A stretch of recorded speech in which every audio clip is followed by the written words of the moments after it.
मेरी शादी एक ऐसे आदमी के साथ हुई थी जो कभी बाप नहीं बन सकता था। लेकिन मेरे ससुर जी मेरा बहुत ख्याल रखते थे।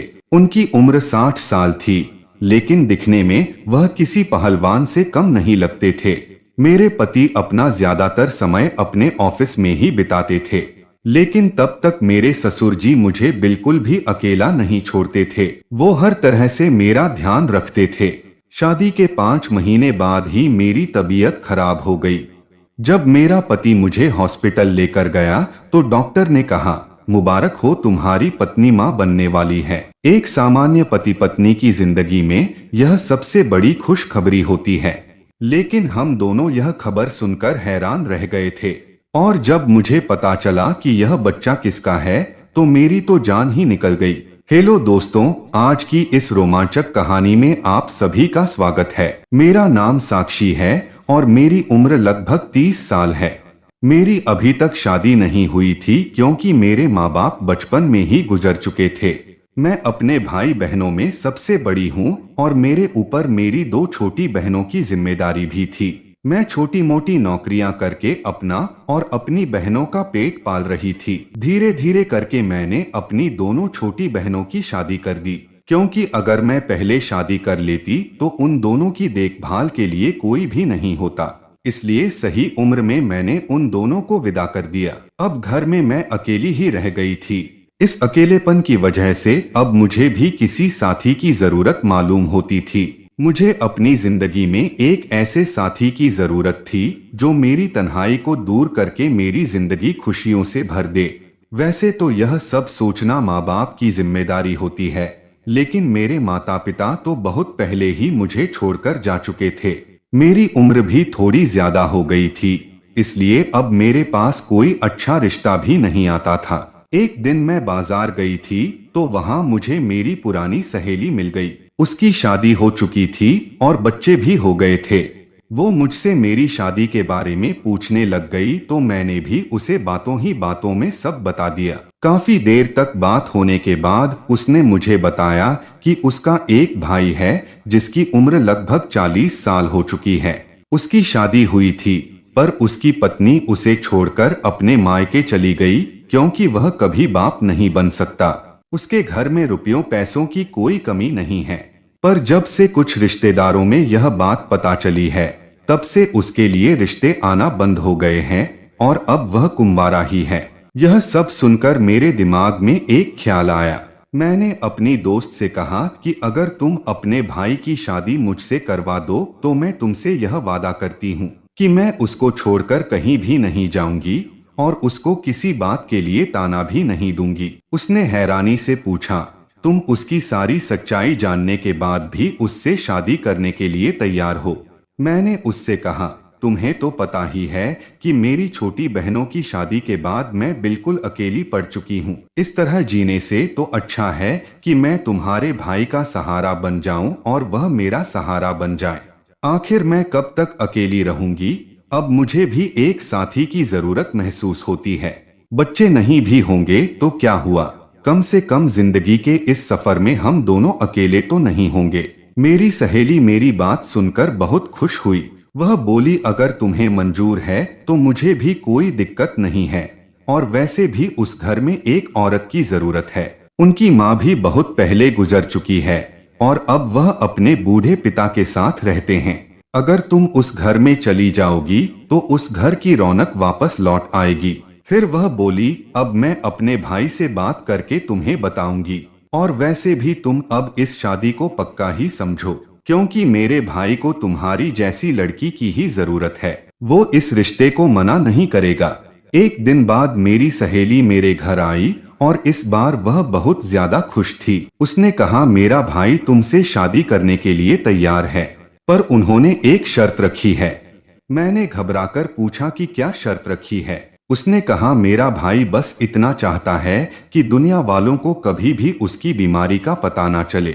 मैंने कहा, तुम फिक्र मत करो, मैं यह बात कभी किसी को नहीं बताऊंगी। अगले कुछ दिनों बाद मेरी और सचिन की शादी करवा दी गई।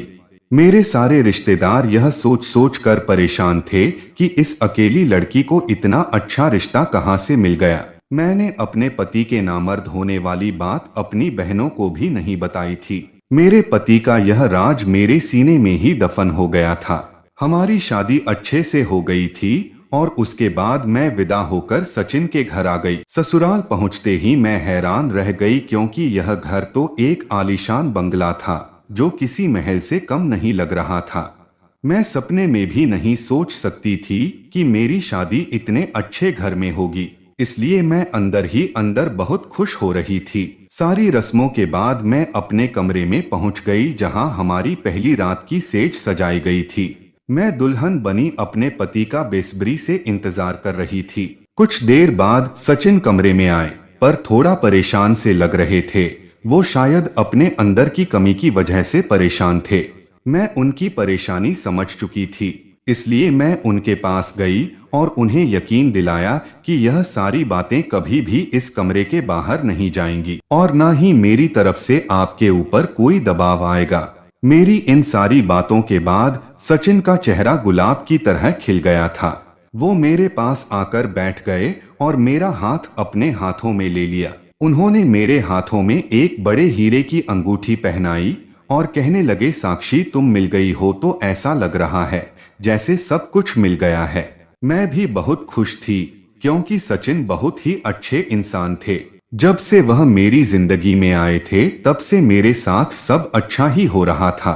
मेरी जिंदगी में भी खुशियां वापस आ गई थी। सचिन ने मुझे इतना प्यार दिया था कि मैं अपनी पिछली जिंदगी के सारे दुख भूल चुकी थी। सचिन ने मुझे अपनी पहली पत्नी के बारे में भी सब कुछ बताया था।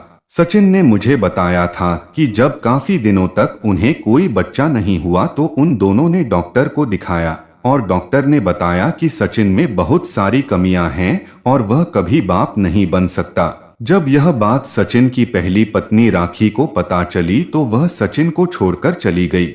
इन सब के बाद सचिन पूरी तरह से टूट चुके थे और उन्होंने सोच लिया था कि वह कभी दूसरी शादी नहीं करेंगे। मैं सचिन की परेशानी को अच्छे से समझती थी, पर कहीं ना कहीं मेरे मन में भी बच्चे की तमन्ना थी और मुझे यह भी पता था कि यह मुमकिन नहीं है। दिन कुछ इसी तरह बीत रहे थे।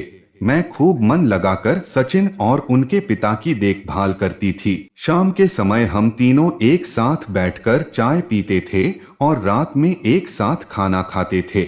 सचिन एक प्राइवेट जॉब करते थे, इसलिए अक्सर उनको घर आने में लेट हो जाता था। मैं जब भी बोरियत महसूस करती थी तो मेरे ससुर जी मुझसे बातें करते थे। इस तरह उनका भी दिल बहल जाता था और मेरा वक्त भी गुजर जाता था। एक रात की बात है, सचिन को ऑफिस से आने में बहुत ज्यादा देर हो गई थी। मैं घर का सारा काम करके अपने कमरे में चली गई और मेरी आंख लग गई। कुछ घंटे बाद जब अचानक से मेरी आंख खुली तो मैंने देखा कि ससुर जी मेरे कमरे में टहल रहे हैं। उन्हें अचानक से अपने कमरे में देखकर मैं चौंक गई और बोली, पापा जी, आप यहाँ क्या कर रहे हैं? तो उन्होंने जवाब दिया, बेटा, सचिन अभी तक घर नहीं आया है। मुझे तो उसकी बहुत फिक्र हो रही थी, इसीलिए तुम्हारे कमरे में चला आया कि कहीं तुम अकेलेपन में डर ना जाओ। मुझे उनकी बातों में कोई सच्चाई नहीं दिख रही थी, क्योंकि जब मैं लेटी थी तब मैंने अपने ऊपर एक चादर डाला था जो अब नहीं है। इसका मतलब किसी ने मेरे ऊपर से चादर हटाया है। मैंने उनसे कहा, पापा जी, मैं बिल्कुल ठीक हूँ, आप फिक्र मत करिए और अपने कमरे में जाइए। जैसे ही सचिन घर आ जाएंगे मैं आपको बता दूंगी। वह बोले, बहू, मुझे नींद नहीं आ रही है, क्या तुम मुझसे थोड़ी देर बातें कर सकती हो? उनकी यह बात सुनकर तो मैं और भी ज्यादा चौंक गई थी। मैं कहा, पापा जी, बहुत रात हो चुकी है, अब आपको आराम करना चाहिए। मेरे ससुर बोले, ठीक है बेटा, मैं अपने कमरे में जा रहा हूँ, लेकिन तुम मुझे एक कप चाय बनाकर दे दो। मैंने उनको एक कप चाय बनाकर दे दी और अपने कमरे में वापस आ गई। उस दिन मुझे अपने ससुर का बर्ताव कुछ अजीब सा लग रहा था। धीरे धीरे मेरी शादी को 4 से 5 महीने हो चुके थे, पर कुछ दिनों से मुझे महसूस हो रहा था कि मेरी तबीयत कुछ ठीक नहीं है। मेरी हालत देखकर सचिन मुझे डांटने लगे और बोले, तुम बहुत कमजोर हो गई हो, शायद अपने खाने पीने का ख्याल नहीं रखती हो। आज मैं तुम्हें डॉक्टर के पास ले चलूंगा। वो तुम्हें ताकत की दवाइयाँ दे देंगे जिससे तुम खाना अच्छे से खाने लगोगी और तुम्हारे अंदर की कमजोरी भी दूर हो जाएगी। मैं डॉक्टर के पास नहीं जाना चाहती थी, पर सचिन ने मेरी बात नहीं सुनी और जबरदस्ती मुझे डॉक्टर के पास ले गए। डॉक्टर ने मेरा चेकअप किया और चेकअप करने के बाद उन्होंने कुछ ऐसा कहा जिसे सुनकर हम दोनों पति पत्नी हैरान रह गए थे। डॉक्टर ने कहा, मुबारक हो, तुम्हारी पत्नी मां बनने वाली है। एक सामान्य पति पत्नी की जिंदगी में यह सबसे बड़ी खुशखबरी होती है, लेकिन हम दोनों यह खबर सुनकर हैरान रह गए थे। मैं और सचिन बहुत अजीब नजरों से एक दूसरे को देख रहे थे, क्योंकि हम दोनों को यह बात बहुत अच्छे से पता थी कि सचिन कभी बाप नहीं बन सकता। तो आखिर यह बच्चा किसका था? सचिन ने उस समय मुझसे कुछ नहीं कहा। उन्होंने डॉक्टर के हाथ से रिपोर्ट ली और बिना कुछ कहे मुझे बाजू से पकड़कर गाड़ी तक ले आए। रास्ते में भी उन्होंने मुझसे कोई बात नहीं की और मुझे भी कुछ समझ नहीं आ रहा था कि आखिर यह सब क्या हो रहा है। जब हम घर पहुंचे तो ससुर जी बाहर बैठकर हम दोनों का इंतजार कर रहे थे। मेरे घर पहुंचते ही ससुर जी ने मुझसे पूछा, बहू तुम्हारी तबीयत कैसी है? सचिन ने गुस्से में रिपोर्ट फेंकते हुए कहा, आपकी बहू प्रेग्नेंट है।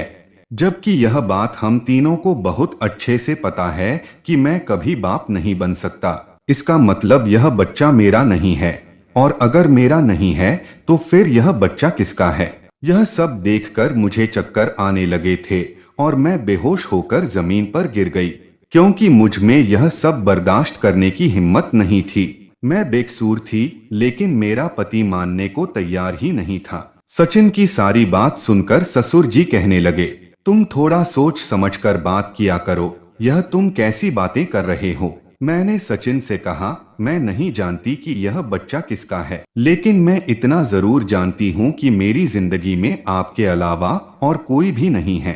सचिन ने गुस्से से गरजते हुए कहा, तुम बिल्कुल चुप रहो। आज मुझे समझ आया है कि तुम्हारी शादी क्यों नहीं हो रही थी। अगर मुझे पता होता कि तुम इस तरह की लड़की हो तो मैं कभी भी तुमसे शादी नहीं करता, लेकिन मैं इतना बेवकूफ नहीं हूँ कि किसी और के पाप को अपना नाम दूं। तो बेहतर यही होगा कि तुम अपना सारा सामान उठाओ और इसी वक्त मेरा घर छोड़कर चली जाओ। ससुर जी ने सचिन को समझाने की बहुत कोशिश की, लेकिन वह किसी की भी बात सुनने को तैयार नहीं थे और आधी रात को सचिन ने मुझे घर से निकाल दिया। मेरे पास अब कोई रास्ता नहीं बचा था, इसलिए मैं वापस अपने घर आ गई।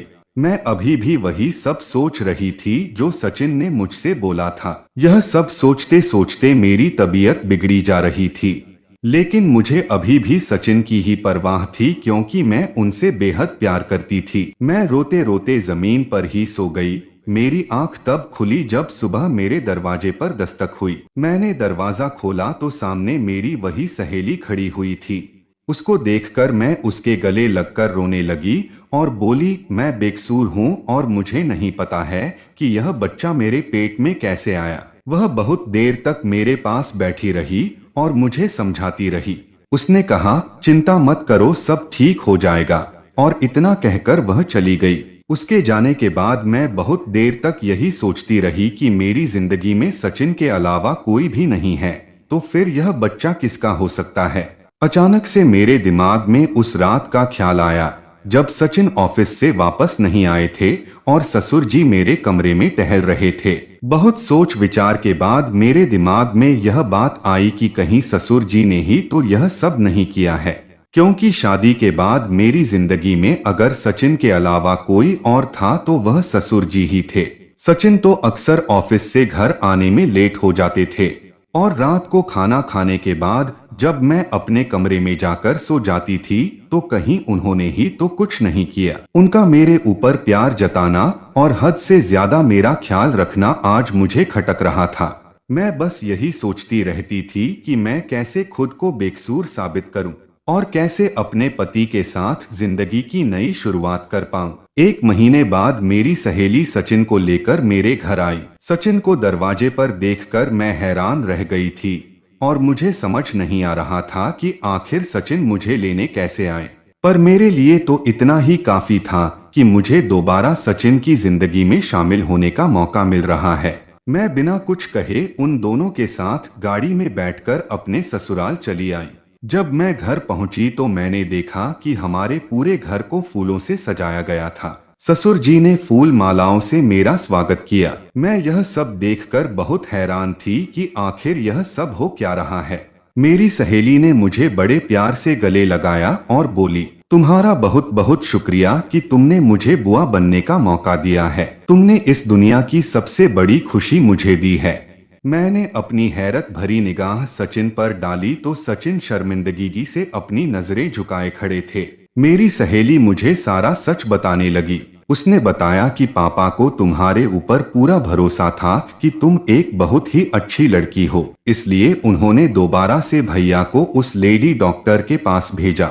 भैया ने उनसे कहा, डॉक्टर साहिबा, आपने कहा था कि मेरे अंदर एक कमजोरी है जिस वजह से मैं कभी बाप नहीं बन सकता, लेकिन मेरी दूसरी पत्नी प्रेग्नेंट हो गई है, तो फिर ऐसा कैसे हो सकता है। तब उस लेडी डॉक्टर ने भैया को बताया, दरअसल आप में कोई प्रॉब्लम नहीं थी। आपकी पहली पत्नी को आपसे छुटकारा चाहिए था, इसलिए वह आपको ऐसी दवाइयां देती थी ताकि सारा इल्जाम आपके ऊपर आ जाए और वह आपसे ढेर सारे पैसे वसूल कर ले।